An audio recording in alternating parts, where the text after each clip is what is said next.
Hi, I'm Cindy. I was diagnosed with invasive lobular cancer, breast cancer, on December 12th, and I had a double mastectomy 10 days ago, which was on January 9th. So this is all really brand new for me. I had a 4-centimeter tumor in my right breast.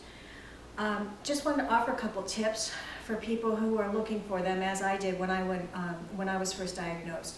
Number one, I recommend that you find a cancer center instead of just a doctor.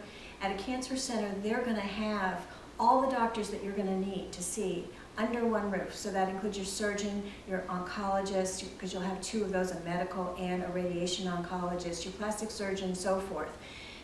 So you don't have to run around from doctor to doctor to doctor. You go there and they're all there, your records are there. So find a cancer center. I'm at Holy Cross and have been very happy there, Holy Cross in Fort Lauderdale.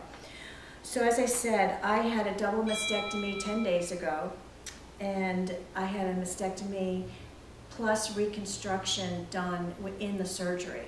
And I really recommend that because you really have to forego that second surgery if you're planning reconstruction anyway. You get the bulk of it done in one surgery. Secondly, I chose the double mastectomy because there was a strong likelihood that there was cancer in the other breast as well. It turned out that that was the case. Because you have a double mastectomy or a single mastectomy, the fact of the matter is your recovery rate is about the same. You know, you have the same kind of incision and you heal just as fast as if you had one or two. So that was important to me in the long run. When you get out of surgery, you'll have these drains. They're yucky and gross. They hang out of your side into these bulbs that suck out the gross stuff. But it's not as bad as I thought it was going to be, because this part, I don't know, it just really got to me. But it's okay. But I did find a little discovery that might help you. I found this online, actually. Thank you to the lady who first posted this. Get yourself a lanyard and hook your bulbs on this when you take your shower, which should be about 4 or 5 days after your surgery. You can hook them on, and then they're not floating all around the place and pulling on your incision site. Secondly, bras. Bras are really important. You don't have to wear the tight, uncomfortable bra that they give you coming out of the hospital.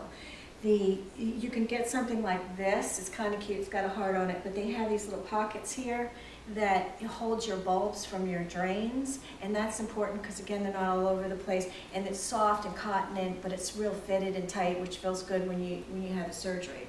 I also just bought these plain bras online. I wear these out when under a t-shirt or whatever when I go out, and I kind of tuck my bulbs in top of my pants, and that helps. I got this, I think, at Bare Necessities online, and the other came through a medical supply place. So again, important to think about that. You want to be comfortable. It's bad enough. So 10 days out, this is what I look like. I used to have a double D, and now I'm more like a B, C, and because they did the reconstruction during it, from here he'll probably give me a little more, because that's what I'm used to.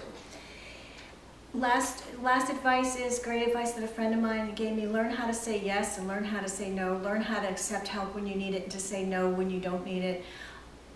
Learn how to say, I don't really need that, but this is what I want. I'd rather have a massage and a pedicure than a meal, for instance. That's been really helpful to me, just to kind of think through, because people will want to help you. So if you can come up with kind of a few items that would really make a difference, that just don't feel too over the top, then I found that helpful in dealing with this.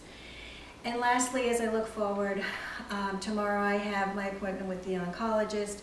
I do have cancer in my lymph nodes, so I'll probably have to have radiation and chemo, possibly chemo, I don't know. And so I'll continue these, and I hope that some of these tidbits made a difference to you. Thanks.